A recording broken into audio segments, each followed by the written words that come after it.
সুম্মা ইউমিতুকুম।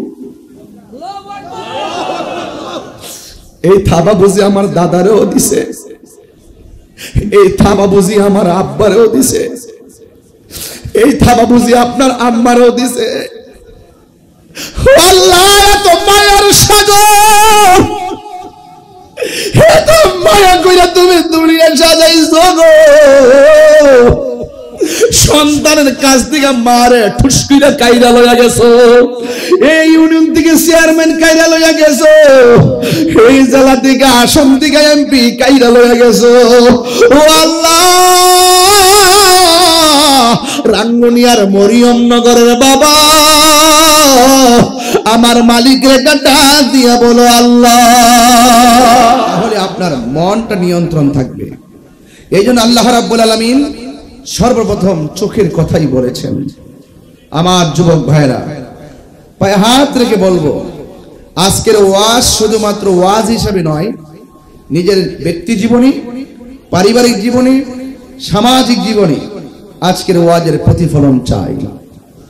ঈমান, আকীদা, নৈতিকতার ভিত্তিতে নিজের ব্যক্তি জীবনকে সাজাতে পারলেই ঘরটাকে সাজানো সম্ভব, ঘরটা সাজাতে পারলেই মরিয়মনগর সাজানো সম্ভব, মরিয়মনগর সেজে গেলে এই ইউনিয়নটা সাজা সম্ভব। একের পর এক ইউনিয়ন যখন সেজে যাবে তখন পুরো রাঙ্গুনিয়াই নবীর প্রেমের বাগান হয়ে যাবে। স্টেপ আছে, আগে নিজেকে চিনতে হবে। এখন পুরুষের কথা কেন আগে বলেছে সেটা একটা কথা। আর রিজালু কাওয়ামুনা আলান নিসা, পুরুষ হলো নারীদের পরিচালক। পুরুষ কি? পুরুষ হলো নারীদের পরিচালক। এই জন্য পুরুষকে অফকোর্স নারীদের প্রতি, সংসারের মেয়ের প্রতি, সংসারের পরিবারের প্রতি বড় দায়িত্ব রয়েছে। এই দায়িত্বগুলো যদি পুরুষ পালন করতে ব্যর্থ হয়, আপনারা বলুন সেই পুরুষ, সে দায়িত্বশীল ব্যক্তি হিসাবে তার দায়িত্ব সম্পর্কে আল্লাহর কাছে জিজ্ঞাসিত হতে হবে। এতে কোনো সন্দেহ আছে? এই পৃথিবীতে সব মানুষ যার যার দায়িত্ব সম্পর্কে জিজ্ঞেস করা হবে। আপনি ভাবতেছেন যে আপনার মেয়েকে পর্দার কথা বলছেন না, আপনার মেয়ে যেভাবে খুশি সেভাবে চলছে, আপনি ভাববেন না যে আপনি বাবা হিসাবে বেঁচে যাবেন। এই মেয়ে আপনার বিরুদ্ধে হাসরের মাঠে দাঁড়াবে যে আমার বাবা আমাকে পর্দার কথা বলে নাই। এজন্য যার যার যে দায়িত্ব আছেন, দায়িত্বশীল ব্যক্তিগুলো প্রত্যেকের দায়িত্ব সম্পর্কে জিজ্ঞাসিত হবেন হাসরের ময়দানে। আপনি নামাজ পড়তেছেন, ফজরে আজান হয়ে গেল, আপনি নিজে নিজে লাঠি বর করে মসজিদে চলে গেলেন, আর আপনার সন্তান সারা রাত মোবাইল দেখে দেখে ফজর আজানের পর ঘুমালো। আপনি ভাবতেছেন যে ছেলেটা সারা রাত সজাগ ঘুমাক, স্বাস্থ্যটা নষ্ট হয়ে যাবে উঠে গেলে। আপনি ভাববেন না যে আপনার সন্তান আপনাকে ছেড়ে দিবে। হাসরের মাঠে আপনার সন্তান আপনার বিরুদ্ধে নালিশ করবে যে আমার বাবা আমাকে বলে নাই। বুঝতে পেরেছেন? একটা সুন্দর নাম রেখেছেন, ভাবতেছেন যে যা মন চায় তাই নাম রেখে দেই। হাসরের মাঠে প্রত্যেক ডাক দেওয়া হবে তার সন্তানের নাম, বাবার নাম ধরে। এই অমুকের ছেলে অমুক, অমুকের ছেলে অমুক, অমুকের ছেলে অমুক। আপনার সন্তানের নামটা যদি কোরআন সুন্নাহর সঙ্গে সাংঘর্ষিক হয়, আপনার সন্তান আপনার বিরুদ্ধে অভিযোগ করবে। তো সেই জন্য আপনি, আমি, আমরা সবার দায়িত্ব আছে। বড় ভাই হিসাবে দায়িত্ব আছে ছোট ভাইকে ম্যানেজ করা, বাবা হিসাবে দায়িত্ব আছে সন্তানকে ম্যানেজ করা। তো যদি আমরা যদি এই ইত্যাদি বিষয়গুলো যদি আমরা দিলে, মনে প্রাণে আমরা যদি ধারণ করতে পারি, নিঃসন্দেহে মরিয়মনগর এটি আদর্শ গ্রাম হিসাবে প্রতিষ্ঠিত হবে। কথা বলেন ঠিক কিনা? আর ইমামে আলা হযরত যে সুন্নি যুব সংগঠন, এটা তো হলো একটা ইমানের একটা টাওয়ার। এই মাসলাকের উপরে ইমামে আলা হযরত আজিমুল বরকত হুজ্জতুল্লাহ ফিল আরদিন ইমামুল মুসলিমিন ইমাম আহমদ রাজা খাঁ ফাজিল বেরলভী রহমাতুল্লাহি আলাইহি, তিনি শুধুমাত্র একজন আশিক রাসূল ছিলেন না। বাতিল যখন 12টা মৌলবী আইনে নবীর বিরুদ্ধে লেখনি শুরু করেছে, ঠিক ওই মুহূর্তে লেখার পরিবর্তে লেখা দিয়ে বাতিলদের সকল দলিলকে খণ্ডন করে সত্যিকার আহলুস সুন্নাত ওয়াল জামাতের নেম প্লেট যিনি আমাদের হাতে তুলে দিয়েছেন ১৫০০ কিতাব রচনার মাধ্যমে, তিনি হলেন আলা হযরত। তাহলে আপনারা অত্যন্ত যুগোপযোগী বিষয় দিয়েছেন। আমি একটু কথা বলছি, আপনারা নিজের একটু গোছায়া বসার জন্য, দাঁড়ানোর জন্য। নিচে কি বসার জায়গা আছে? কাদা নাকি? কাদা কাদা। যারা দাঁড়িয়ে আছেন আপনার নিচে কি কাদা? তাহলে তার দরকার নেই। যাক, যতটুকু বসছেন আলহামদুলিল্লাহ। এবার একটু কষ্ট করে শুনেন কি করবেন। সবাই একটু জবান খুলে বলেন আলহামদুলিল্লাহ। আরো বড় করে বলেন আলহামদুলিল্লাহ। সব দুইটা বিষয় একত্র করে আমি একটা আয়াত পড়ব। এই আয়াতের ভিত্তিতে আমাদের নিজের জীবনকে আধ্যাত্মিকভাবে সাজিয়ে তুলতে চায়। আল্লাহ কোরআনে বলছেন এভাবে, ইয়া আইয়ুহাল্লাযীনা আমানু দুখুলু ফিস-সিলমি কাফা। আল্লাহ রাব্বুল আলামিন বলেন, হে ঈমানদারগণ, উদখুলু, তোমরা প্রবেশ করো, ফিস-সিলমি, ইসলামের মধ্যে। আপনারা জবান খুলে বলেন, শান্তির ধর্মের নাম কি? এই আওয়াজে মানি না, জোরে বলুন, নাম কি? ইন্নাদ দীনা ইনদাল্লাহিল ইসলাম। আল্লাহর কাছে একমাত্র অ্যাকসেপ্টেবল রিলিজিয়ন হলো ইসলাম।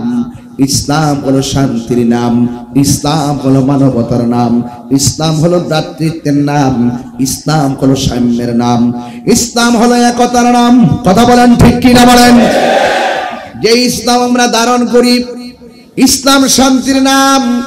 কিন্তু আমার দেশের মধ্যে ইসলাম ধর্মের নামে অনেক অধর্মের চর্চা আছে। এই অধর্মের চর্চা করা যাবে না। ইসলাম এমন একটা ধর্ম, যেই ধর্ম শুধুমাত্র মুসলমানদেরকে পালন করতে উৎসাহিত করে না, বরং মুসলমানদের ধর্মের বাইরে যারা হিন্দু আছে, আজকে তো আসার সময় দেখলাম চট্টগ্রামের মধ্যে হিন্দুদের অনুষ্ঠান হচ্ছে। মুসলমান রাস্তা দিয়ে আসা যাওয়া করতেছে, তাদের অনুষ্ঠান তারা করতেছে, আমাদের অনুষ্ঠান আমরা করতেছি। ইসলাম শুধুমাত্র মুসলমানদেরকে দিন পালন করতে উৎসাহিত করে না, বরং ইসলামটা অন্যান্য ধর্মের নিরাপত্তা দেওয়ার জন্য উৎসাহিত করে। কথা বলেন ঠিক কিনা? সুম্মা ইলাইহি তুরজাউন। আল্লাহ বলে, বান্দারে, ও বান্দা, তোমরা কেমন করে আমি আল্লাহকে অস্বীকার করছো? আমি আল্লাহ তোমাকে নির্জীব জীবনের ভিতরে সজীব করেছি। আমি আল্লাহ তোমাকে প্রাণ দিয়ে নিথর দেহকে আমি আলোকিত করেছি। ঠিক কিনা বলেন? আমি আল্লাহ তোমাদের নির্জীব দেহটাকে সজীব করেছি, নিষ্প্রাণ দেহটাকে আমি আল্লাহ প্রাণ দিয়ে সঞ্চার করেছি। এরপরে তুমি কি হয়েছো? আমি আল্লাহ তোমারে কখনো রাজত্ব দিয়েছি, কখনো ছিনাইয়ে নিয়েছি। কুলিল্লাহুম্মা মালিকাল মুলকি তুতিল মুলকা মিম্মান তাশা। আমার আল্লাহ রাব্বুল আলামিন যাকে ইচ্ছা মালিক বানায় দিয়েছে, যার ইচ্ছা আমার আল্লাহ সম্মান দিয়ে দিয়েছে। আমার মতন একটা লোক, এত মূর্খ একটা মানুষ, এত মুরব্বী, এত আলেমদের সামনে চেয়ারে বসার মতো যোগ্যতা আমার নাই। আল্লাহ কয়, আমি আল্লাহ যখন চাই তখন হয়ে যায়। আল্লাহ যখন চায় তখন হয়ে যায়। এ যুবক আবু জাহেলের মারতে যাইয়া বড় কামান ব্যবহার করে না, ছোট্ট দুইটা বাচ্চা আবু জাহেলরা শেষ করে দিছে। আর নমরুদ্দারে মারতে যাইয়া বিশাল বড় কামান ব্যবহার করে নাই, ল্যাংড়া মশা নাকি দিয়ে ঢুকাইয়া শেষ করে দিছে। আল্লাহ বলেন, আমি আল্লাহ ছাড় দেই কিন্তু ছেড়ে দেই না। আমি আল্লাহর ধরা নরম নয়। জবান খুলে বলেন, আমার আল্লাহর ধরা শক্ত। ঠিক কি না? এই জন্য আল্লাহ রাব্বুল আলামিন বলে, ও বান্দা, তুই আমার কি অস্বীকার করবি? ফাবি আই আলা ইয়া রাব্বিকুমা তুকাযযিবান।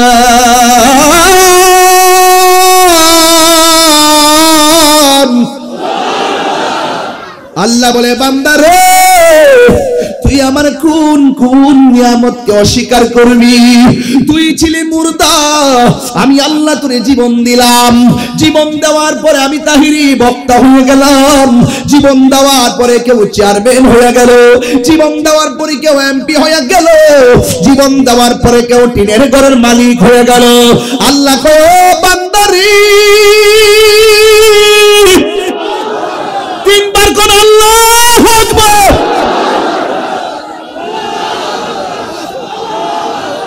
আমি আল্লাহ তোর সব দিছি, এমনি দেই নাই, দেওয়ার আগে তোর মায়া করে তোর চেহারাটার আমি আল্লাহ বানাইছি।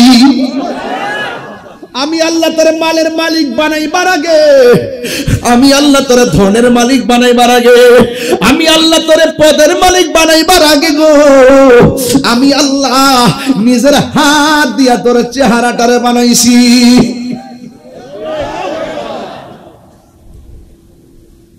আল্লাহ বলে বান্দারে, তোর ভিতরে আমি আল্লাহ একটা জিহ্বা দিলাম, জিহ্বা। এই জিহ্বাটা শুকনা রাখলে তুই কথা বলতে পারতি না, এই জিহ্বাটা শুকনা থাকলে তুই তৃষ্ণায় মরে যেতি। আমি আল্লাহ জিহ্বার মধ্যে, অথচ তোমার আমার থুতু দেখলে কেউ ঘৃণা করে। আল্লাহ বলে এই থুতু দিয়া তোর জিহ্বাটার আমি জিন্দা রাখছি। জোরে কন্যা সুবহানাল্লাহ। আরে ভাই, অন্যদিকে তাকানোর দরকার নাই, শুধু নিজের দিকে তাকান, আর কিচ্ছু লাগতো না। শুধু দেহের বিশ্লেষণ করেন, আর কিচ্ছু লাগতো না। যে ব্যক্তি নিজেকে নিজে চিনতে পারছে, সে আমার আল্লাহকে চিনতে পেরেছে। কথা বলেন ঠিক কিনা বলেন? মান আরাফা নাফসাহু ফাকাদ আরাফা রাব্বাহু। চিৎকার বের করেন মারহাবা। এই জন্য আগে নো thyself, নো thyself, আগে নিজেকে চিনুন। কোথায় ছিলাম, কোথায় আসছি, আবার কোথায় যাব? বলেন তো দেখি। প্রথম ছিলাম আল্লাহর কুদরতের উপরে, এরপরে বাবা এবং মায়ের মাধ্যমে দুনিয়াতে আসলাম, এরপরে আমরা একটা জায়গায় চলে যাব, যে জায়গাটা হলো আখিরাতের প্রথম মঞ্জিল। ওই জায়গার নাম হলো কবর। আল্লাহ কয় বান্দারে, আমি আল্লাহ তাআলা সব দিয়েছি, তুই একটা বাহাদুরি করস। বালক যখন ঘুড়িটারে আকাশের মধ্যে উড়াইয়া দেয়, আপনাদের এলাকায় কি বলে ঘুড়ি নাকি? বালক যখন ঘুড়িটারে আকাশে উড়াইয়া দেখো, বাতাসের তালে তালে ঘুড়িটা ডানে যায় বামে যায়। বালক যখন নাটারের মধ্যে বেলুনের মধ্যে সুতাটারে বাঁধে, আস্তে আস্তে বর্তে থাকে, তখন ঘুড়িটা আস্তে আস্তে বালকের কাছে আসতে থাকে। আল্লাহ আমাদেরকে ঘুড়ির মতো উড়াইয়া দিছে গো। রাস্তা হলো দুইটা, একটা হলো ভালো রাস্তা, আর একটা হলো মন্দ রাস্তা। দুইটা রাস্তা বোঝার জন্য আল্লাহ আপনার একটা বিবেক দিয়েছেন। এই জন্য দেখবেন সিএনজির পিছনে লেখা থাকে বিবেক হলো সবচেয়ে বড় আদালত। কেন লেখা থাকে জানেননি? সিএনজিটা হলো ছোট, পিছনে আবার লেখা থাকে আমি ছোট, আমাকে মারবেন না। যদি বিবেক থাকে, ট্রাকওয়ালা ছোট সিএনজিতে ধাক্কা দিবে না। কথা কোন ঠিক না? এই সমাজের ভিতরে অনেক গরিব মানুষ আছে না? আরে আল্লাহ তোমার সম্পদ দিছে গরিবের বুকে লাথি দেওয়ার জন্য না। আল্লাহ তোমাকে সম্পদ দিছে বড়াই করার জন্য না। আল্লাহ বলে আমি সম্পদ দিয়ে তোরে পরীক্ষা করি। ঠিক কি না বলে? এই পরীক্ষা হলো, দুনিয়াটা হলো পরীক্ষার জায়গা। আল্লাহ বলে বান্দারে, ও বান্দা, তুই আমি আল্লাহ সম্পদ দিলাম, বাড়ি দিলাম, গাড়ি দিলাম, সব দিলাম। এরপরে নিজের মধ্যে একটা ভাব হয়েছে। তাহিরি হুজুরের রিসিপশন করছে, একটা ভাব আসছে। আমার হাতে দুইটা রিসিপশন করে স্লোগান দিয়ে, আমার ডাইকে ডেকে স্লোগান দিয়ে আনছে। আমার মাঝে একটা ভাব আসছে। একমাত্র চেয়ার টাইম না আমার স্টেজে দিয়া দিছে, আমার একটা ভাব আসছে। আল্লাহ কয় সব ভাব একটা থাবা বাইরে আমি কাইরা নিয়ে যাবো। ওই থাবার নাম হলো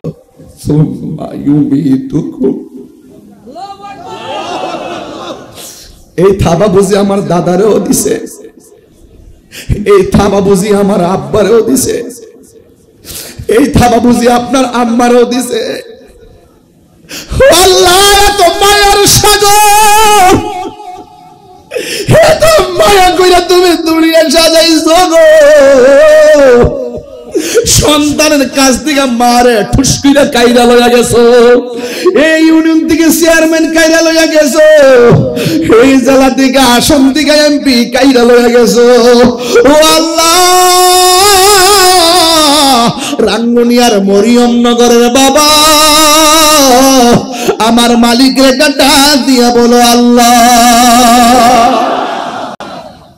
মৌত কাসিম কুল্লু নাসিম শারিবুন কবর বাইতিন কুল্লু নাসিম দাখিলুন কবর বাইতিন কুল্লু নাসিম দাখিলুন মুশকিলে আসান ফরমান রঞ্জ গম সব দূর কর সাহেবে জুদ সুখাশে রে খুদা কি ওয়াস্তে। চিৎকার মেরে কি আল্লাহু আকবার বলা। যেহেতু বৃষ্টি কাদা যুক্ত মাটিতে আপনারা বেশি সময় লম্বা করব না, এই জন্য আমি ডাইরেক্ট আলোচনায় ঢুকে গেছি। চেষ্টা করব 4 ঘন্টার আলোচনা 1 ঘন্টায় ঢুকিয়ে দেওয়ার জন্য। সময় বড় ম্যাটার না, সবচেয়ে বড় কথা হলো আমার নবীকে চিনা, মৃত্যুর জন্য প্রস্তুতি গ্রহণ করা। আপনারা জবান খুলে গন, মৃত্যুবরণ করতে হবে বিধান কার? আল্লাহ বলে আমি তোর একটা থাবা মাইরা তোর সব পজিশন বন্ধ। কয় থাবাটা কি? কয় সুম্মা ইউমিতুকুম, অতঃপর আমি আল্লাহ তোরে মৃত্যু দিব। মরণ দেওয়ার পরে মরিয়ম নগরের মাইক দিয়ে এলান হবে একটি সুখ সংবাদ। মরিয়ম নগরের আব্দুল মালিক মিয়া বিকাল 4 ঘটিকায় না ফেরার দেশে চলে গেছে। এই খবর আপনার কানে আসার সাথে সাথে আপনি পড়েন ইন্না লিল্লাহি ওয়া ইন্না ইলাইহি রাজিউন। একটাবারে খেয়াল করে দেখেন না, এই মরিয়ম নগরের মসজিদে কত মানুষের মরণের এলান বেজেছে, কিন্তু আপনার এলানটা যে বাঁচবে খেয়াল আসেনি। যদি এটা খেয়াল থাকে টেন্ডারবাজি চলবে না, যদি এটা খেয়াল থাকে বেপরদা চলবে না, যদি ওই কথার খেয়াল থাকে বেনামাজি চলবে না, যদি ওই কথার খেয়াল থাকে মিথ্যা কথা চলবে না, ওই কথার খেয়াল থাকলে বেবিচার চলবে না গো। এই জন্যই মানুষ মরণের কঠিন আযাবের জবাবদিহিতা থেকে ভুলে গেছে। এই জন্য মানুষ 500 টাকা দিলে মানুষকে খুন কইরা ফালাই, এমন মানুষ সমাজে আছে না নাই? আপনি যাই করুন না কেন হিসাব আছে না নাই? আল্লাহ বলে ও বান্দা, আমি আল্লাহ তোরে দুনিয়ার মধ্যে পাঠাইছি। দেখেন আল্লাহ কত সুন্দর করে গাছগুলা বানাইছে। আল্লাযী খালাকাকা ফাসাওয়াকা ফাআদালাক ফি আইয়ি সূরাতিন মা শাআ রাক্কাবাক। আল্লাহ বলে বান্দারে, বান্দারে, ও বান্দা, তুই দুনিয়ায় চলবে, আমি আল্লাহ একটা সূর্য দিয়েছি। তুই রাতের বেলা ঘুমাবে, আমি আল্লাহ একটা চাঁদ দিয়েছি, তারকা দিয়েছি। তুই দুনিয়াতে অক্সিজেন নিবি, আমি আল্লাহ গাছপালা দিয়েছি। ও যুবকের দল, ও আমার বান্দারা, আমি আল্লাহ তোর জন্য সারা পৃথিবীটাকে সুন্দর করে সাজাইলাম। একটা বার শুধুমাত্র আসমানের দিকে তাকায়া দেখ। প্রথম আসমানটা আমি লোহা দিয়া বানাইছি, দ্বিতীয় আকাশটা আমি পাথর দিয়া বানাইছি, তৃতীয় আসমানটা স্বর্ণ দিয়া বানাইছি, এরপরের আসমানটা ইয়াকুত পাথর দিয়া বানাইছি। একটা আসমান থেকে আর একটা আসমানের দূরত্ব হলো 500 বছর রাস্তা। আল্লাহ কয় বান্দা রে, একটা বার আসমানের দিকে তাকাস না, আমি কেডা আর তুই কেডা? আপনি বাধ্য হবেন আল্লাহ তুমি আমার খালেক, আমি তোমার মখলুক। কয় কেন? ও আল্লাহ, একটা প্যান্ডেল সাজাইছি, কতগুলা বাঁশ লাগাইছি।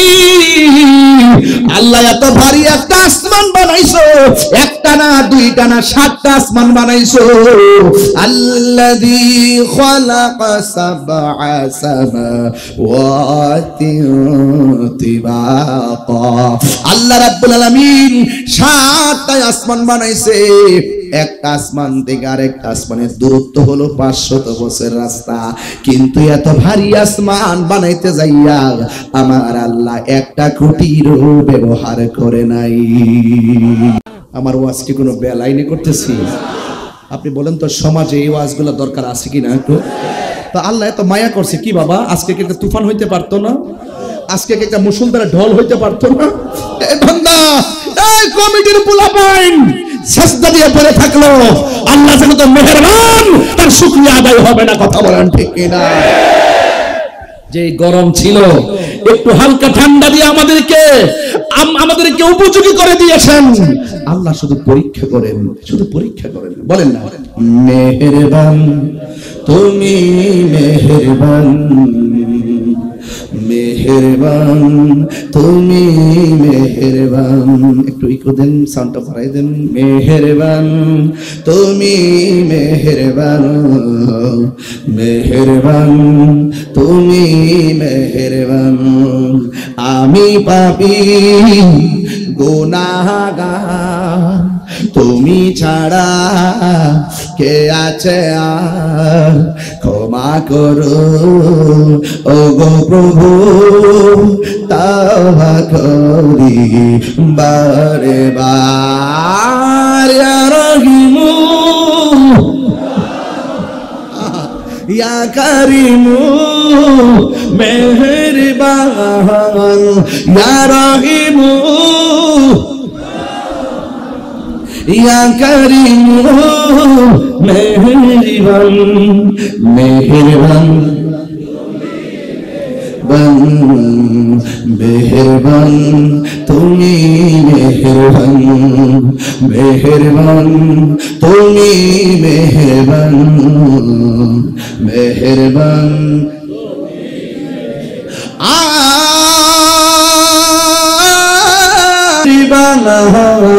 ইয়া রাহিমু ইয়া কারিমু মেহেরবান। পহর সমান পাপের বোঝা মাথায় নিয়ে চলতে পারি না, ক্ষমা করো রহম দিয়ে। পাহাড় সমান পাপের বোঝা মাথায় নিয়ে চলতে পারি না, ক্ষমা করো রহম দিয়ে। বান্দা তোমার আমি, তুমি অন্তর্যামী। বান্দা তোমার আমি, তুমি অন্তর্যামী। তোমার দিকে ফিরি বারে বার। ইয়া রহিমু ইয়া কারিমু মেহেরবান, ইয়া রহিমু রহমান, ইয়া কারিমু মেহেরবান। একটা জবান বন্ধ রাখবেন না, মহব্বতে মায়ার সুরে বলুন হায়াতের মালিক কে? আওয়াজ করে বলুন কে? দুই হাত তুলে বলো কে? যাদের প্যারালাইসিস হয়েছে এরা বুঝবে হাত তোলা কত কঠিন। আল্লাহ আপনার হাত ভালো রাখছে, দুইটা হাত তুলে আল্লাহর করে আল্লাহ।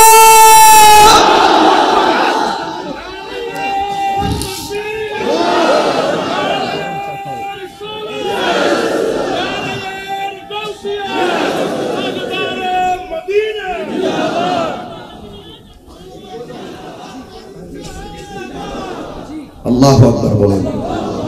কষ্ট হচ্ছে না তো আপনাদের? বলুন আসল ঘরের নাম কি? এটা বড় করে বলুন, আসল ঘরের নাম কি? কবরটা কি এলাকায় অনেক দূরে নাকি? কাছাকাছি গুরুস্থান আছে না নাই? বিশ্বাস করেন তো আমার কথা? আমার কথা বিশ্বাস করেন তো? আমি যেটা বলতেছি বিশ্বাস করতেছেন তো? আজকে আপনার আম্মা কবর থেকে তাকিয়ে আছে, আপনি তার জন্য একটু দোয়া করেন কিনা? আপনার বাপটা কবর থেকে আজকে মরিয়মনগর মাহফিলে তাকিয়ে আছে, আপনার বাবার জন্য আপনি দোয়া করেন কিনা? স্ত্রীটা তাকিয়ে আছে আজকে মরিয়মনগর মাহফিলে, আমার স্বামী আমার জন্য দোয়া করে কিনা? আজকে আমরা যতটুকু খুশি এর চাইতে বেশি খুশি হলো কবরবাসী। আপনারা ভাবতেছেন তাড়াতাড়ি মাহফিল শেষ করো, আর কবরবাসী বলতেছে না না না, যত জিকির করতেছো, যত আল্লাহর ডাকতেছো, এই এলাকায় রহমত বিরাজ করতেছে। এই এলাকার মাহফিল কি নিয়ামত না কিয়ামত? এই নিয়ামত আমরা ধরে রাখতে চাই কি চাই না? আরো জোরে বলুন, চাই কি চাই না? বলুন হায়াতের মালিক কে? আল্লাহ বলছেন ওয়ামা তাদরি নাফসুন বিআইয়ি আরদিন তামুত। আল্লাহ বলে বান্দারে তোমরা তো জানো না কোন জায়গায় তোমাদের কাছে আজরাইল চলে আসবে, কোন জায়গায় তোমার কাছে আজরাইল চলে আসবে। তুমি মনে করো না মাটির নিচে গিয়ে গোপন থাকলে সেখানে আজরাইল যাবে না, তুমি মনে করো না দেশ থেকে বাহিরে চলে গেলেই তোমার কাছে আজরাইল যাবে না। আল্লাহর কোরআন সাক্ষী দিচ্ছে তোমার মরণ যেখানে লেখা আছে সেই জায়গার মধ্যে মালাকুল মউত আজরাইল সামনে হাজির হয়ে যাবে। ও বন্ধুরি, আমার দাদার আনুষ্ঠানিকতা যা ছিল আমার আনুষ্ঠানিকতা তাই হবে। দাদা মারা যাওয়ার পরে এলান হলো, আমি মারা যাওয়ার পরে এলান হবে। দাদা মারা যাওয়ার পরে গোসল হলো, আমি মারা যাওয়ার পরে গোসল দিবে। দাদা মারা যাওয়ার পরে বড়ই পাতারে গরম জল করছেন, আমি মারা গেলে আপনি মারা গেল বড়ই পাতারে গরম জল হবে। আপনি মারা গেলে মরিয়মনগর বাজার থেকে সাদা কাপড় চলে আসবে, যে কাপড়ের মধ্যে কোনো পকেট নাই, যে কাপড়ের মধ্যে কোনো সেলাই নাই। কথা বলেন না ঠিক কিনা? ওই কাপড় আমার জন্য রেডি। বাঁশের জারের বাঁশ পাইকা লাল হয়ে রইছে, কোন দিন যেন আপনার কবরে সানি হইতে চলে আসে। আল্লাহ বলে বান্দারি ওয়ামা তাদরি নাফসুন বিআইয়ি আরদিন তামুত, তুমি তো জানো না কোন জায়গার মধ্যে তোমার মরণ হবে। আল্লাহ রাব্বুল আলামিন কয় বান্দা আমি আল্লাহ তোর এত সুন্দর করে বানাইলাম। আল্লাহ ইয়া আইয়ুহাল ইনসানু মা গাররাকা বিরাব্বিকাল কারীম। ও বান্দা আমি আল্লাহ তোর এত কিছু দিয়েছি, এরপর কিসে তোকে আমি আল্লাহ থেকে ধোঁকা দিয়ে আমি আল্লাহ থেকে তোকে কিসে বিমুখ করে রাখলো? এই জন্য বাজান আল্লাহ ওয়ালাদের সংস্পর্শে যাওয়া লাগবে। আমার আল্লাহ বলেন তোরে আমি আল্লাহ একটা থাবা দিব, এটার নাম মরণ। এই মরণটা সাধারণ না রে বাবা। 2 মিনিট মুখ আর নাকটাকে বন্ধ করে রাখেন, দেখবেন জানটা বের হয়ে যাবে। একটু শ্বাস প্রশ্বাস কষ্ট করে মানুষ ইনহেলার ব্যবহার করে শ্বাসটা সুন্দর করে ফেলার জন্য। একটু শ্বাস কষ্ট হলে কত ধরনের অক্সিজেন লাগায় রে বাজান।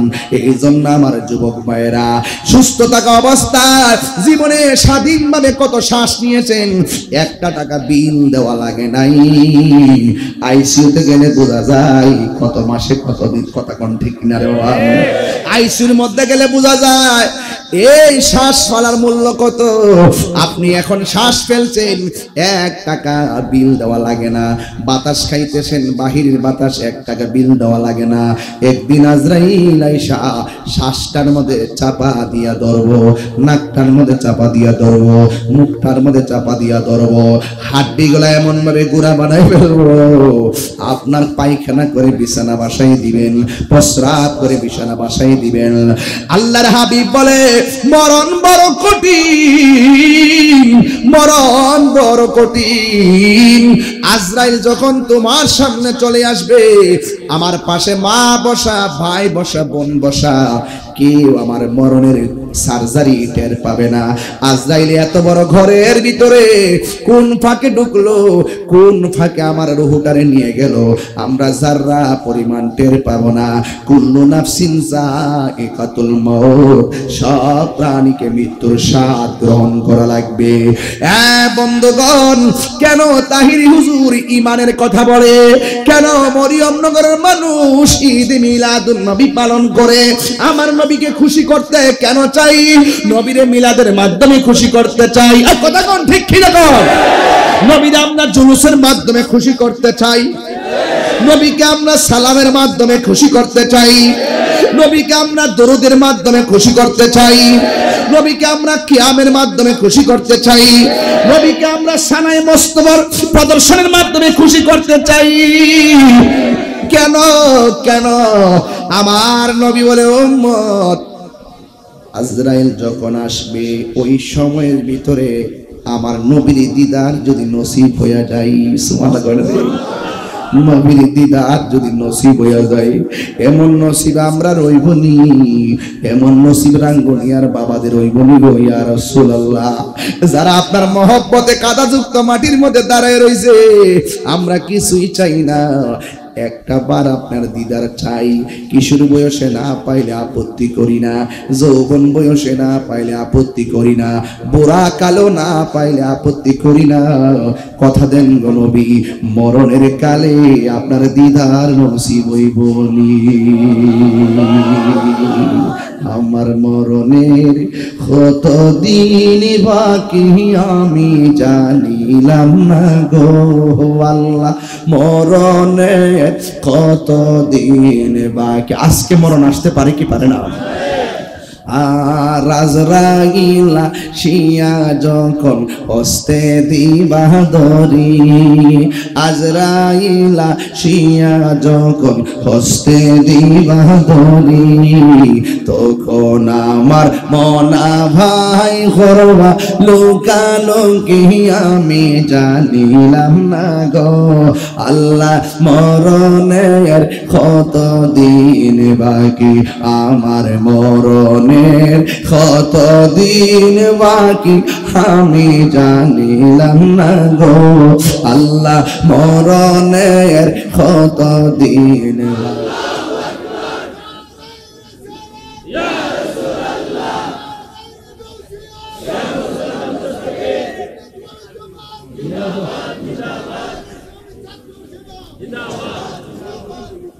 আলহামদুলিল্লাহ, এখন আমরা ভালো আছি, ঠিক কিনা?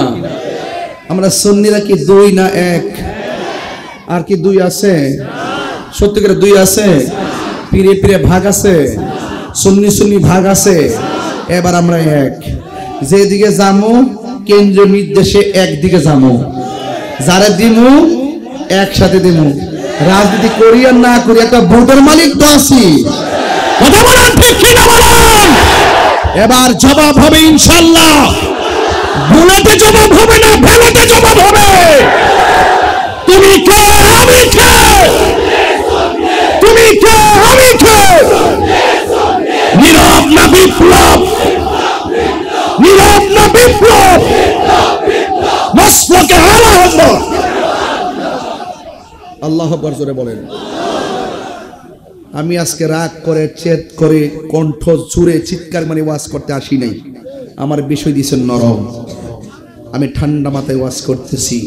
কিন্তু যখন কবরে লাশের প্রশ্ন আসছে, আমি তাদেরকে মিস কল দিয়ে স্মরণ করাই দিচ্ছি, যারা লাশ পুড়িয়েছ কবর থেকে, তোমরা নিকৃষ্ট সন্তান। কথা বলেন ঠিক?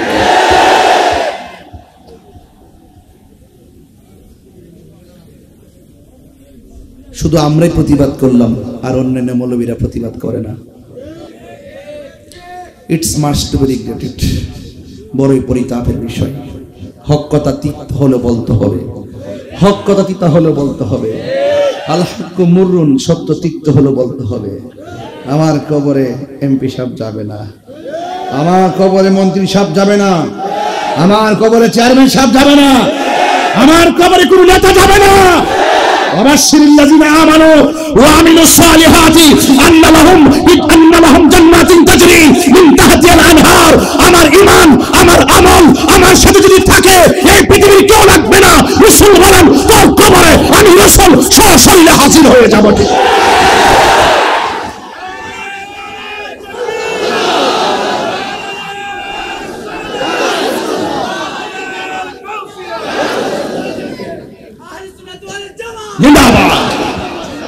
নবী কবরে আসার ক্ষমতা আছে না নাই? বাবা এই রামগুনিয়ার মানুষ, দলিলের বাইরে বলছি, সত্যি করে বলেন, মাথায় কি আছে? কথা কয় না, মাথায় কি আছে? কবরের ড্রেসের রংটা কি? কথা কয় না। পকেট আছে? সেলাই আছে? পুরুষের কয়টা? ছয়টা, তিনটা, তিনটা। কয়টা? পুরুষের কয়টা? মহিলারা কয়টা? পাঁচটা। কিনলে গে কেরে দুই রকম কেন? লাল কাপড় হলুদ কাপড় থাকা অবস্থায় সাদা কাপড় কেন? কত গাছের পাতা আছে, বড়ই পাতা কেন? ইতা মৌলবীরা কয়, জানলে না কইতো? এরা জানে ডলার খাইতো, ডলার ডলার পাইলে সব বইলা জায়গা, সব কথা বলা বন্ধ হয়ে জায়গা। ওখানে কি উচিত কথা কয় না? কথা কন ঠিক না বেটি? এই জন্য পরিষ্কার কথা, সুন্নিরা আগে যেমন ছিল এখনো তেমনই আছে, ভবিষ্যতে তেমনই থাকবে। সুন্নিরা মরে যাবে, মরার আগ পর্যন্ত হকের পথে লড়ে যাবে। কথা বলেন ঠিক না ভাই?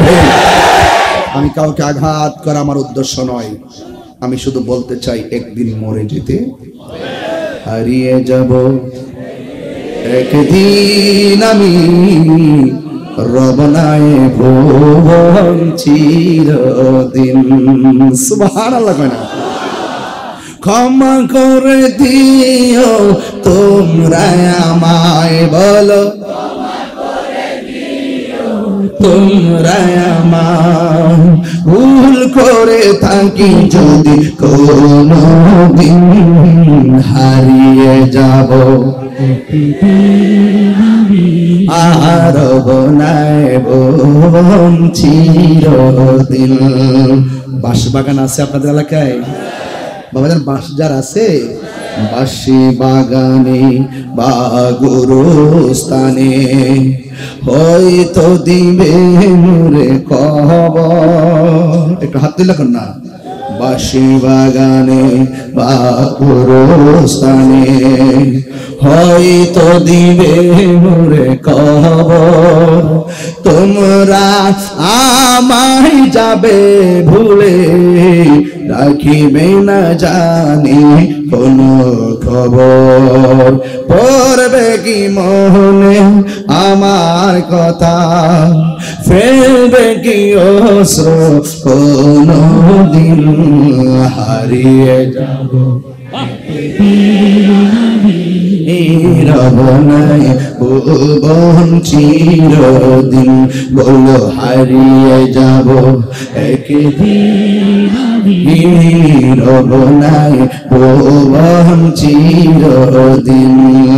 ক্ষমা করে দিও তোমরা আমায়, বলো ক্ষমা করে দিও তোমরা আমায়, ভুল করে থাকে যদি কোনো দিন হারিয়ে যাব, একদিন আমি রবনায় ভুবন চিরদিন। জোরে জোরে কি আল্লাহু আকবার বলা যাবে না? কবরের মধ্যে প্রশ্ন করা হবে কয়টা? কয়টা করা হবে কবরে? প্রশ্ন কয়টা? এক নম্বর প্রশ্ন কে সম্পর্কে? এক নম্বর প্রশ্ন কে সম্পর্কে? আল্লাহ কি দুইজন নাই একজন? আমরা কি মাজারে গিয়ে সাজদা করি? আল্লাহ ছাড়া কাহার কাছে মাথা নত করি? তাইলে আজকে যারা আমাদেরকে মাজার পূজারি বলে, এরা আমাদের উপরে গায়ে পইরা টেক দেয়, গায়ে পইরা ঝগড়া করে, গায়ে পইরা অপবাদ দেয়। দেখছেন না কিছু কিছু ফেসবুকার আছে গুজব ছড়ায় আমাদের মান সম্মান ক্ষুণ্ণ করার জন্য, ওরা নিজের থেকে বানায়া আমার উপরে মিথ্যা অপবাদ দেয়। এমন লোক সমাজে আছে না নাই?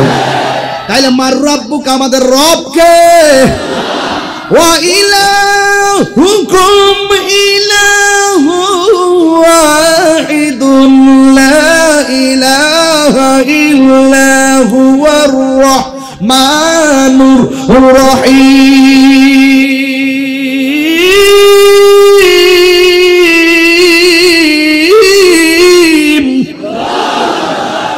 মার রব্বুকা, মার রব্বুকুম, কোন না আপনাদের রবকে? জমাত কবর তো সিঙ্গেল, এই জন্য কাহার কি, এই জন্য কুম কইলাম মার রব্বুকুম। তোমার রবকে আরো জোরে, রবকে। ওয়ামা দিনুকা, ওয়ামা দিনুকা। ওয়াদের শুরুতে ইসলাম বলছিলাম কিনা? আর বলছিলাম কিনা? তো কবরের সেই জিজ্ঞাসা আছে না নাই? তাহলে দুনিয়ায় থাকা অবস্থায় রবকে চিনতে হবে। Allah is our almighty and creator. Allah আমাদের সৃষ্টিকর্তা, আল্লাহ আমাদের সর্বশক্তিমান। He is the first, last, open, secret, ওয়াল আফদল, ওয়াল আখির, ওয়াল জাহির, ওয়াল বাতিন। চিৎকার মেরে কর মারহাবা। আমার রবকে চিনতে হবে, চিনে সেজদা দিতে হবে। কথা বলেন ঠিক কিনা বলেন? না চিনে সেজদা দেওয়া যাবে? আমার দেশে কিছু নামাজি আছে, দেখবেন কপালে দাগ আছে, আছে কিনা বাবা? এই তো নামাজ পড়লাম বাবা, কপালে দাগ ফেলতে পারলাম না। ঘষাইতেও পারলাম না, দাগও ফেলতে পারলাম না। হায় হায় কবরে কি বলবো। কিছু কিছু লোক আছে নামাজ পড়ে, প্রথম কাতারে নামাজ পড়ে, মুয়াজ্জিনকে দমক মারে। নামাজ পড়ে আবার ইমাম সাহেবের দমক মারে। 5,000 টাকার বেতন দেয় না, 30,000 টাকার দমক মারে। অথচ মুয়াজ্জিনের চেহারাটা হাসরের মাঠে সবার মাথার উপরে নূরে চমকাবে। আসসালাতু খায়রুম মিনান নাওম।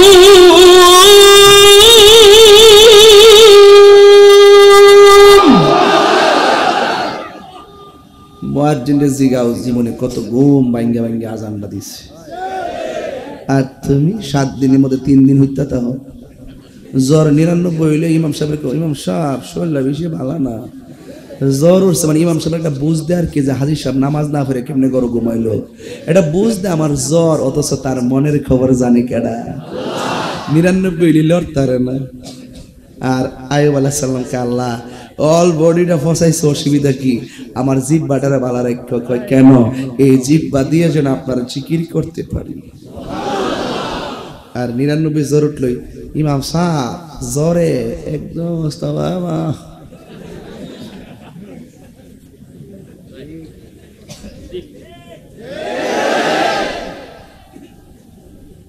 জ্বর উঠছে। আবার জ্বরটা যখন ভালো হয়ে যায় তখন ইমাম সাহেবের যাবার পাটলো, ফ্যানটা মুছেন না কিনলে গিয়া। কি করেন আপনারা? চাকরি বাকরি করেন, মসজিদে ময়লা কেন? ভাগ্য ভালো রে, আমার সামনে কেউ কনা। আমি যতদিন ছিলাম বাঘের মতন ছিলাম, কেউ আমার সামনে বাদবাড়ি করার সুযোগ পাইছে না।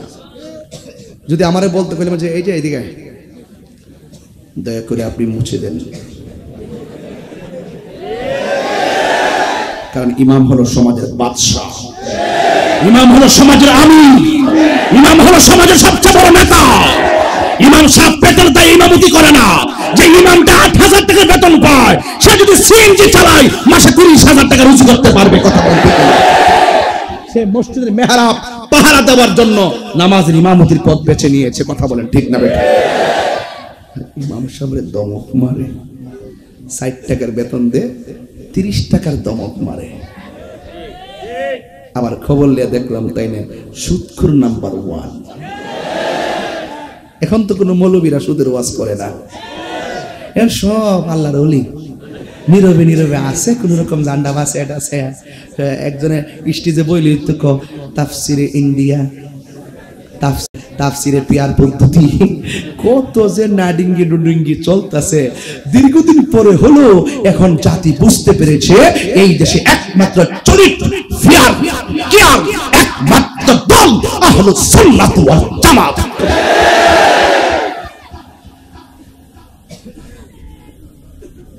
সুন্নিয়ত কি 2 না 1? আরো বড় করে বলুন, হাত তুলে বলুন। আপনাদের পায়ে হাত রেখে বলে গেলাম, আর আমরা বিচ্ছিন্ন হব না। কমিটি হবে কিছুদিনের মধ্যেই সারা দেশব্যাপী। এই রাঙ্গনিয়াতে ইনশাল্লাহ যদি আমার কোনো দায়িত্ব পড়ে এমনিতে আসবো, কিন্তু মনে রাখবেন একটা কমিটিতে 20,000 লোক ঢোকান যায় না। একটা কমিটিতে 1-150 লোক উপজেলা নেতৃত্ব দেয়। কে পদ পাইলেন, কে পদ পাইলেন না, জানিয়ার চাইতে বড় যোগ্য, কিন্তু আপনি হয়তো পাইলেন না। নবীর মহব্বতের খাতিরে এই পদ পদবি নিয়ে আর নিজেদের মধ্যে ঠেলাঠেলি চলবে না। রাজা আসেন কিনা বলেন বাবা? রাজা আসেন কিনা বলেন না কেন? আল্লাহর ওয়াস্তে পায়ে হাত দিয়ে বইলা গেলাম, একটা উপজেলায় 1000 লক্ষ মানুষ, সবাই কি দেওয়া যাবে? যতটুকুই পান আপনি কাজ করেন, আপনি কাজ করতে থাকেন। আর আমরা 2 থাকবো না, আমরা সবাই কি? আরে আমরা সবাই কি? আমাদের প্রভু। ওই যে শাহেদ আশরাফি ভাই তিনি বলছিলেন, আমরা কবরে ইসলামে কইছি না কথাটা, আমাদের প্রভু এক নবীর উম্মত, জীবন বিধান এক, ওই শিবানী কোরআন। আমাদের প্রভু এক, এক নবীর উম্মত, জীবন বিধান এক, ওই শিবানী কোরআন। তবে কেন এক নও হে মুসলমান, এক হও এক হও করিয়া আহ্বান, ঠিক কিনা? বাইতুল্লাহ এক, মদিনা শরীফ এক, উহুদ পাহাড় এক, বদরের মাঠ এক, একটা তো জীবন আর মরণ তো একটাই, একটাই জীবন আর মরণ তো একটাই, একই সাথে মিলে মিশে একটাই প্রাণ। তবে কেন এক নও হে মুসলমান, এক হও করিয়া আহ্বান। সুবহানাল্লাহ, জোরে কর। এই জন্য আমার যুবক ভাইরা, কবরে চলে গেল 100 বছর আগে, কেউ এখনো কবরে আছে না নাই? কবরে যাওয়ার পরে 3 দিন পরে কি হয় খবর রাখেননি? কবরে যাওয়ার পরে 3 দিন পর আপনার কি হবে জানেননি? কবরে যাওয়ার পর আপনি যখন কবরের মধ্যে যাবেন, কবরে যাওয়ার 3 দিন পরে আপনার নাকের গোড়াটা পচে যাবে, নাকের গোড়াটা পচে যাবে। পচনটা বের হলে অনেকে মনে করে কবরে যাওয়ার পরে পেটটা বোঝা আগে ফুটটা যায়, না না না না, কবরে যাওয়ার পর 3 দিন পরে কবরের নাকটা পচে যায়, ভিতর থেকে পোকামাকড় গুলো নাক দিয়ে বের হয়, বের হইয়া হইয়া সব পোকামাকড়ের খবর দেয় একটা মন মতন খাওয়ান পাইছি। 3 দিন পরে নাকটা পচে যায়। 6 দিন পরে কি হয় জানেননি? 6 দিন পরে আপনার হাতের নখগুলো খুলে পড়ে যায়। 9 দিন পর কি হয় জানেননি? 9 দিন পরে আপনার মাথার চুলগুলো খুলে পড়ে যায়। 17 দিন পরে কি হয় জানেননি? আপনার পেটটা ফুটে যায়, চোখগুলো ফুটে যায়, তারপর আপনার হাড্ডি থেকে গোশতগুলো আলাদা হয়ে যায়। ইতিহাস প্রমাণ করে, দলিলে প্রমাণ করে 60 বছর পর্যন্ত কবরের ভিতরে হাড্ডিগুলো পড়ে থাকে, হাড্ডিগুলোর অংশ থাকে। 60 বছর পরে মাটির সঙ্গে হাড্ডিগুলো পর্যন্ত হারিয়ে যায়। এর দ্বারা প্রমাণ হয়ে গেল 100 বছর আগে যারা মরছে তাদের কবরে হাড্ডির কোনো খবর নাই। আমি পরে থাকলে আমার খবর থাকবে না। একদিন নয়, 2 দিন নয়, আমার নবী আপনার নবী বলেন কবরের ভিতরে বেনামাজির শাস্তি হবে বেশি। নামাজের জন্য 3টা শাস্তি হবে। 1 নম্বর শাস্তি হলো ডান পাশের মাটিটা গো এক প্রান্তে যাবে, বাম পাশের মাটিটা আরেক প্রান্তে চলে যাবে। 2 পাশের মাটি এসে তোমাকে এমন জোরে একটা চাপা মারবো, তখন বান্দা কবরের ভিতরে এমন জোরে আল্লাহ গো কইয়া ডাকটা মারবো, ও আল্লাহ এত আযাব আর সহ্য হয় না, আল্লাহ আমার আবার দুনিয়াতে পাঠাও, আমি আবার নামাজ পড়বো। আল্লাহু আকবার কোন না কেন? আমি আবার নামাজ পড়বো। আল্লাহ ডাক দিয়ে কই সুম্মা ইলাইহি তুরজাউন, আমি আল্লাহর কাছে মরণের মাধ্যমে ফিরে আসলে আর দুনিয়াতে যাওয়া যাবে না। এবার বেনামাজের 3টা শাস্তির মধ্যে একটা হলো কবরের মাটি চাপা মারবে। আমার নবী বলে হাড্ডিগুলা ডান পাশের হাড্ডিগুলা বাম পাশের হাড্ডির ভিতরে ঢুকে যাবে, বাম পাশের হাড্ডিগুলো ডান পাশের হাড্ডির ভিতরে ঢুকে যাবে। এমন ভাবে যখন ঢুকে যাবে আল্লাহ রাব্বুল আলামিন কবরের ভিতরে আপনাকে শাস্তি দিবে। নবী বলতেছেন 2 নম্বর শাস্তি হলো, 2 নম্বর শাস্তি হলো কবরের ভিতরে জাহান্নামের আগুন ঢুকাইয়া দেওয়া হবে। এই মরিয়ম নগরে যদি আগুন লেগে যায়, ফায়ার সার্ভিস আগুন নিভাইতে আসবে, অথচ মরিয়ম নগরের পাশে এত বড় একটা গোরস্থান রে বাবা, এই গোরস্থানে অনেক মানুষ কান্না করতেছে, আমরা শুনি না। অনেকে আযাবের মধ্যে বাঁচাও বাঁচাও বাঁচাও বলে কান্না করে, কিন্তু আমরা শুনি না। দুইটা প্রাণী কবর আযাব আওয়াজ শুনবে না, একটা হলো মানুষ আর একটা হলো জিন। এই 2 জাতি কবরের কান্নার আওয়াজ শুনবে না। আল্লাহর হাবিব ডাক দিয়া কয়, পৃথিবীর মানুষ কি, পৃথিবীর কোন মানুষ যদি কবরের আযাবের আওয়াজ শুনতো তার কানের পর্দা ফেটে যেত আর রক্তক্ষরণ হতে হতে মারা যাইত। এমন ভাবে কোটি কোটি বছর আপনি কবরে পড়ে থাকবেন। আপনি মনে করতেছেন তাহির সাহেব বুঝি কেউ বলবে না, 300 বছর লাগবে না, 100 বছর লাগবে না, আমার বংশধররা আমার নামটা পর্যন্ত মনে থাকবে না। দাঁড়াও, কমিটি কমিটি তোমার নাম কি? তোমার আব্বার নাম কি? হ্যাঁ, আইয়ো। তোমার দাদার নাম কি? তোমার দাদার আব্বার নাম কি? হ্যাঁ, জানে না তো। শেষ। 100 বছর বাড়ি ছিল গেলাম, সব মিলে 150 বছর বাড়ি খাইছে না। দাদার বাপের নাম জানে না। কইছিলাম না 300 বছর বাড়ি লিত না, তাহির করে বড় সেলিব্রিটি না। 300 বছর পরে নাম হইলই তো না। কথা কন না গেলে কি বাবা, আমার কথাটা ঠিক আছে কিনা বলেন, যুক্তি আছে কিনা বলেন।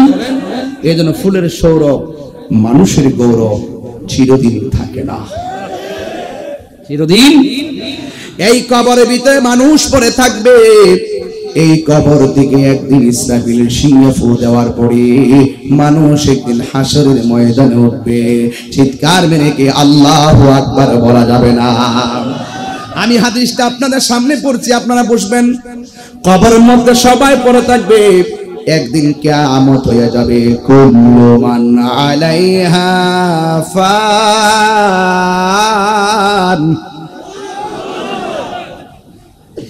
তুমি কি কষ্ট পাইছো? মানে রাগ করছো? সত্যি করে গো, সত্যি একটু ভয় পাইছে না? একটু ডরাইছে, ডরাইছে। এখনো কাঁপতেছে, কপালটা গাইমে গেছে। দেখেন না কি অবস্থা। আরে কি বলা, মানে অ্যামাজিং ফিগার অ্যান্ড ফাইটার। ওরা এখনই যদি এইভাবে কেঁপে ওঠে, এগুলা দিয়ে যুদ্ধ করা যাবে না তো বাবা, লাভ দিয়ে দাঁড়িয়ে যেতে হবে। বুঝতে পেরেছো?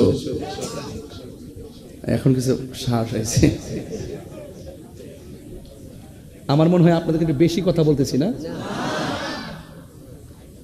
বলুন তো দেখি, কবর থেকে মানুষ কি কাফনের কাপড়ে পরে উঠবে নাকি উলঙ্গ?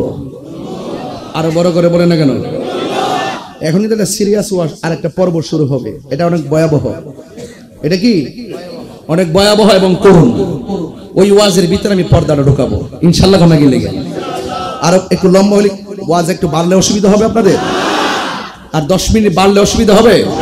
আমি চাচ্ছিলাম যে একটাই শেষ করব, কিন্তু পারবো না, কারণ আপনাদের প্রেম দেখা আমার ওয়াজ ছাড়ার খেয়াল হচ্ছে না। সব বলিব বলতে পারি না, ভুলিনি ভুলিনি ভুলতে পারি না, সবই ভুলিব না, সব ভুলিব। বাবা বলেন, একটু পরে বলবো গজল গুলো। কবর থেকে উঠবে কি কাপড় পরে নাকি কাপড় ছাড়া? একটু আসেন দেখি দলিলে কি আছে। ইউহশারুন নাসু, ইউহশারুন নাসু, মানুষ একত্রিত হবে। ইয়াউমাল কিয়ামা, কিয়ামতের দিন। আলা আরদিন, একটা জমিনে। বাইদা আফরা, সেই মাঠটা হবে সাদা রঙের পোড়া মাটির মাঠ। সুবহানাল্লাহ কোন গেলে গেল। সেই মাঠটা কি হবে? সাদা রঙের পোড়া মাটির মাঠ। এরপরে বলছে কাকুরসাতিন নাকি, এবং যেই মাঠের মধ্যে কোনো গাছ থাকবে না। এরপরে বলা হচ্ছে লাইসা ফিহা আলামুন লি আহাদিন। এই অবস্থাটা শুধুমাত্র একজনের জন্য নয়, হোক সে এমপি, হোক সে মন্ত্রী, হোক যে কোনো কিছু হোক না কেন, আপনার সবার জন্য মাঠটা লেভেল হবে, কাহার জন্য আলাদা হবে না। বলুন, মাঠটার মাটি হবে কোন রঙের? সাদা। আর মাটিটা হবে পোড়া মাটি। মাটিটা হবে কি? এই পোড়া মাটির ব্যাখ্যা হলো একবারে তামা হয়ে যাবে, তামাযুক্ত মাঠে উঠবে। এরপরে আরেকটা হাদিসের মধ্যে আসছে ইহশারুন নাসু ইয়াউমাল কিয়ামতি, মানুষ কিয়ামতের মাঠে একত্রিত হবে। হুফাতান উরাতান, উলঙ্গ অবস্থায়, খালি পায়ে, খতনাবিহীন অবস্থায়। চিৎকার মেরে আল্লাহু আকবার বলবেন না? একটু খেয়াল করে একটু নামাই দেন আমার যুবক ভাইয়েরা। হাসরের মাঠে একত্রিত হবে হুফাতান উরাতান, খতনাবিহীন, উলঙ্গ অবস্থায়, জুতা ছাড়া। কুলতু, আয়েশা সিদ্দিকা বলেন, ইয়া রাসূলুল্লাহ, আন-নিসা, নারীগণ কি এভাবে উঠবে? উজলাউ ওয়া রিজালুন জামিআন ইয়ানজুরু বা'দুহুম ইলা বা'দিন, নারী পুরুষ যদি একসাথে সেই মাঠের মধ্যে উঠে একজন আরেকজনকে দেখবে এটা কেমন ধরনের মাঠ। রাসূল বলেন ইয়া আয়েশা, হে আয়েশা, আল আমরু আসাদ্দু মিন আইয়ানজুরা বা'দুহুম ইলা বা'দিন, কিয়ামতের মাঠটা আসাদ্দুন এমন কঠিন হবে যে একজনের সামনে একজন থাকবে কিন্তু এক সেকেন্ডের জন্য কেউ কাহার দিকে তাকাবে সেই সুযোগ পাবে না। কেন? মাথার 8 বিঘা উপরে থাকবে সূর্য, সূর্যের তাপ দিবে মাথার তালুতে এমন তাপ, ভাতের মার যেমন করে টকবক করে ছিটে ছিটে পড়ে। ও বন্ধুগণ, এমন একটা মুহূর্ত হবে ওই ইমাম হযরতে ঈসা আলাইহিস সালাম হাশরের মাঠে থাকবেন। আমরা সবাই গিয়ে বলবো ঈসা গো আপনি আমাদের জন্য একটু সুপারিশ করুন না। ঈসা আলাইহিস সালাম বলে আমি পারবো না, পিতা সারা জন্ম নিলাম মায়েরই গর্ভেতে, আল্লাহর বেটা বইলাই আমায় অনেক লজ্জা দিছে। আল্লাহ যদি কই ঈসা রে তোরে আমি দুনিয়াতে পাঠাইলাম, তোরে আমার বেটা বলছে তুই কি করছস, তাইলে আমি কি জবাব দিব? নূহ নবী কই আমি পারবো না। কই কেন? আল্লাহ আমার 4টা সন্তান দিয়েছিল, হাম শাম ইয়াফসিন কেনান, কেনান ছেলেটারে আমি লাইনে আনতে পারলাম না। আল্লাহ যদি কয় যে তোর ছেলেটারে কেন লাইনে আনতে পারলি না, আমি কি জবাব দিব? এই জন্য আমি পারবো না। ঈসা নবী কয় আমি যদিও পারবো না, সবাই তোমরা ফিরে দিছে, আমি যদিও পারবো না, তবে আজকে হাশরের ময়দানে ওই তাকায় দেখো একটা সিংহাসন দেখা যায়, তাকায় দেখে একটা সিংহাসন দেখা যায়। সুন্নাত মান কদর সালনা কাবলাকা মির রাসূলিনা ওয়ালা তাজিদুলি সুন্নাতিনা তাহবিলা। আকিমিস সালাতা লিদুলুকি শামসি ইলা গাসাকিল লাইলি ওয়া কুরআনাল ফাজর ইন্না কুরআনাল ফাজরি কানা মাশহুদা ওয়া মিনাল লাইলি ফাতাহাজ্জাত বিহি নাফিলাতাল লাকা আসা আইয়াবাসাকা রাব্বুকা মাকামান মাহমুদা। আল্লাহু আকবার, আল্লাহু আকবার। আযানের দোয়ার মধ্যে পড়ি আল্লাহুম্মা রাব্ব হাযিহি দাওয়াতিত তাম্মা ওয়াস সালাতিল কাইমা আতি মুহাম্মাদানিল ওয়াসিলাতা ওয়াল ফাদিলা ওয়াদ দারাজাতার রাফিআ ওয়া বা'আসহু মাকামান মাহমুদা। এই মাকাম মাহমুদের কথা আযানের দোয়ার মধ্যে আছে। হযরত ঈসা নবী কয় উম্মত, ও নবীর উম্মত, আমি যদিও পারবো না, ওই যে সিংহাসনটা দেখা যায় ওই সিংহাসনের কাছে তোমরা চলে যাও। সবাই একটা দৌড় মাইরা সিংহাসনের কাছে যাবে। ওই সিংহাসনে গোড়ায় গিয়ে দেখবে আশ্চর্য আলামত করতেছে। কি আশ্চর্য আলামত! সব নবীগণ নাফসি নাফসি বলে হাশরের মাঠে কান্দে, আর ওই সিংহাসনের গোড়ায় যায় দেখবেন কেন তাহিরি নবী নবী করে, কেন আজকে রাঙ্গুনিয়ার মানুষ নবী নবী করে। আমার নবী আপনার নবী ওই সেজদায় করে করে উম্মতি উম্মতি বলে কাঁদতেছেন। সব নবীগণ সব নবীর আমরা সবাই যাইয়া আমার নবীরে ধরব, ইয়া রাসূলুল্লাহ ইয়া হাবিবাল্লাহ নবী গো, ও মায়ার নবী, সব নবীর কাছে গেছি, কেউ আমরা কিনারে বিদাইছে না গো। আপনার উম্মত আপনার কদম মুবারকে হাজির, মেহেরবানি করে আপনি আমাদের জন্য সুপারিশ করুন না। কিন্তু আমার নবী সেজদা মুবারক থেকে মাথা মুবারক তুলবেন না। ও নবী গো, উম্মতের জন্য এত কান্দেন, আর আজকে বিপদে পড়ে উম্মত আপনার কদমে হাজিরা দিছি, আপনি কেন মাথা মুবারক তোলেন না? না তোলার পিছনে একটা রহস্য আছে, কারণ আল্লাহ সেদিন কাহার হয়ে বসবেন। আল্লাহ কাহার হবেন, কাহার। আল্লাহর সামনে কথা বলবে কেউ সাহস নাই। কিন্তু আমার নবীজি কয় আমার উম্মতার সামনে সেজদা দিয়ে তো মাথা তুলতাম না যতক্ষণ না পর্যন্ত আমাকে আল্লাহ ডাক না দিবে। বুখারী শরীফটা কইলা দেখেন লেখা আছে, হাশরের ময়দানে আমার নবী যখন সেজদার মধ্যে পড়ে থাকবেন, নবীর উম্মত চতুর্পাশে দাঁড়ায় থাকবে। যখন নবী মাথা মোবারকে তুলবেন না, তখন আল্লাহ রহমতের দরিয়ায় জোশ মেরে উঠবে, আল্লাহ কাহার থেকে রহমান হয়ে যাবে। আল্লাহ বলে ইয়া মুহাম্মদ ইরফা রাসাকা, ও বন্ধু গো, বন্ধু গো, বন্ধু, আমি আল্লাহ জানি কার নেকি কত, আমি আল্লাহ জানি কার বদি কত, আমি আল্লাহ জানি কে জান্নাতি, জানে কি জানে না। আল্লাহ বলে বন্ধু গো, আমি জানি কে জান্নাতি, আমি জানি কে জাহান্নামী, আমি জানি কে নেকি, আমি জানি কে বদি। এরপর আমি আল্লাহ মিজান টানাইছি, মিজান টানাইছি। আমি আল্লাহ ডাক দিছি, বন্ধু গো আপনার মাথা মোবারক তুলুন, আপনি আমার জন্য আমার কাছে সুপারিশ করুন, আমি আল্লাহ আপনার সুপারিশ গ্রহণ করব। বন্ধু রে, আল্লাহকে বন্ধু আমি আল্লাহ জানি কে জান্নাতি জাহান্নামী, তারপরে ওটা নাইছি মিজান, প্রমাণ করব আপনি নবীজি সম্মান। নবী সুপারিশ করার ক্ষমতা আছে না নাই? একটা দুঃখের কথা কইতাম নিরে বাজান, একজন হুজুর যার নাম আব্দুর রাজ্জাক বিন ইউসুফ, আহলে হাদিসের বড় হুজুর, সে সেই দিন ওয়াজের মধ্যে বলতেছে আমার নবী সুপারিশ করব দূরের কথা, আমার নবী নাকি হাসরের ময়দানে নিজের জান লইয়াই টেনশনে থাকবো।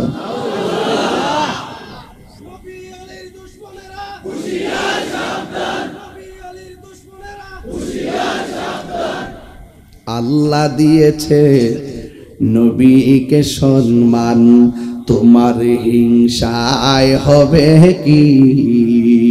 নবীর সহনে বেয়াদবি করলে আমল করে হবে কি? হাসরের ময়দানে কোন নবী কথা বলতে পারবে না, মোর নবী কথা বলিবেন, নূর নবী কথা বলিবেন। বুখারী শরীফ কইলা দেখো না, আল্লাহ দিয়েছে নবীকে সম্মান। সুবহানাল্লাহ কোনটা কি লেখা? আমার নবী মাথা মুবারকটা তুইলা কইব আল্লাহ গো আল্লাহ, সুবহানাল্লাহ আমার উম্মতের ভিতরে ঈমান আছে, আমলের ত্রুটির কারণে নামাজ না পড়ার কারণে দুজকি হইয়া গেছে, আল্লাহ কি করব? আমি তাদের এই জন্য সুপারিশ করি। আল্লাহ কয় নিয়ে যান। নামাজ পড়ছে, পড়ার মতো পড়ে নাই, কিন্তু ঈমানটা তাজা। আমার আল্লাহ বলবেন নিয়ে যান। আরো বড় করে কোন সুবহানাল্লাহ। নবী বলেন শাফাআতি লি আহলিল কাবাইর মিন উম্মতি, আমার উম্মত যদি বড় বড় গুনাহ কইরা লায়, ঈমানটা যদি তাজা। দেখবেন না পেটে সন্তান নিয়ে কোরআন শরীফ তেলাওয়াত করবেন, বেশি বেশি দুরূদ শরীফ পড়বেন, আপনার সন্তান বাইজিদ বুস্তামির মতন আল্লাহর ওলি হয়ে দুনিয়াতে আসবে। আসতে পারে কি পারে না? এদের পেটে সন্তান থাকা অবস্থায় কোনো অশালীন কিছু বলা যাবে? আল্লাহর হাবিব বলেন হাসরের মাঠে এক শ্রেণী মানুষকে আগুনের শিকল পরানো হবে, জিজ্ঞাসা করা হবে তারা কারা? কয় যারা দুনিয়ার মধ্যে মা বাবার মনে কষ্ট দিয়েছে। তাহলে আওয়াজ করে বলুন, আমরা কি মরিয়ম নগরের মরিয়ম মাকে কষ্ট দিতে পারবো? আমরা কি মাকে কষ্ট দিতে পারবো? মা বাবাকে কষ্ট দিলে শাস্তি আছে না নাই? এত বিশাল বড় মাহফিল সাজিয়েছেন, স্টেজে বসছি 2 ঘন্টা 3 মিনিট হয়েছে, কিন্তু দীর্ঘক্ষণ আমি বসলাম। এখানে বসার যে উদ্দেশ্য কি? উদ্দেশ্য একটাই, ইহকাল পরকালকে সাজানোর জন্য। আমি শুরুতেই ওয়াজ করেছি ইসলাম শান্তির ধর্ম, নামাজ পড়তে হবে, রোজা রাখতে হবে, পর্দা করতে হবে, নবীকে মহব্বত করতে হবে। বিদায় বেলা যে জায়গাটা টাচ দিলাম, মা বাবার খেদমত করতে হবে। আরেকটা জিনিস আমার সমাজে বেড়ে গেছে, এটা হলো গীবত। রাসূল বলেন হাসরের মাঠে এক শ্রেণীর বান্দাদের নখগুলো পিতলের নখ বানানো হবে, এই পিতলের নখ দিয়ে তাদের নিজের চেহারা চামড়া নিজেরাই তুলবে। রাসূল জিজ্ঞাসা করেন আল্লাহ ওরা কারা? তারা হলো দুনিয়ার ওই সমস্ত লোক যারা গীবত করত। আজকে এখানে মুনাফিকদের কারণে সমাজে সবচাইতে বড় ভেজাল সৃষ্টি হচ্ছে, কথা বলেন ঠিক কিনা? এই মুনাফিকি কি চলবে না বন্ধ হবে? আমার যুবক ভাইয়ের আখিরি কালাম হলো, আমরা যারা মা হারিয়েছি মায়ের জন্য আজকে দোয়া করব। যাদের বাবা হারিয়েছি বাবার কবরের পাড়ে দাঁড়িয়ে বাবার জন্য দোয়া করব। রাজি আছি না নাই? কারা কারা রাজি আছেন হাত তুলে দেখান। রাজি আছেন সবাই ইনশাআল্লাহ?